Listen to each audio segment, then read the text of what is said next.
les conditions de vie de notre environnement. Donc, dans le langage commun, on parle du climat. Ces conditions de vie, on va en étudier 3 en classe. On va avoir la température. Donc, la température, c'est il fait chaud, il fait froid. Et cette température, elle s'exprime, chez nous en France, en degrés Celsius. Comme deuxième condition de vie, on va avoir, en langage scientifique, ce qu'on appelle la luminosité. C'est l'équivalent de l'éclairement. Cette luminosité, elle s'exprime en lux. Parce que lux, lucis en latin, ça veut dire la lumière. La troisième qu'on étudiera, c'est l'hygrométrie. L'hygrométrie, c'est relatif à l'humidité. Donc, il fait humide, il fait sec, et ça s'exprime en pourcentage d'humidité relative.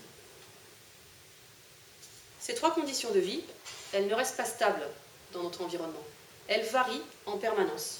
Et on va voir, du coup en classe aussi, quelques facteurs qui permettent, qui la font varier en fait. Donc, ces conditions de vie varient.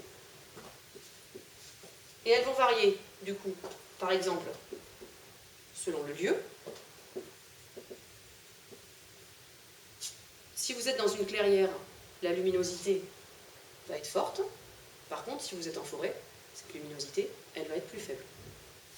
Ça varie aussi en fonction des saisons. Par exemple, la température, en été, va être en moyenne beaucoup plus forte qu'elle ne va l'être en hiver. Ça varie aussi selon la couverture nuageuse. Ça, c'est facile à comprendre pour la luminosité. Quand il y a beaucoup de nuages, la luminosité va être plus faible que quand il n'y en a pas. Et enfin, on fera un dernier exemple. Elle varie en fonction de l'heure de la journée. L'heure de la journée.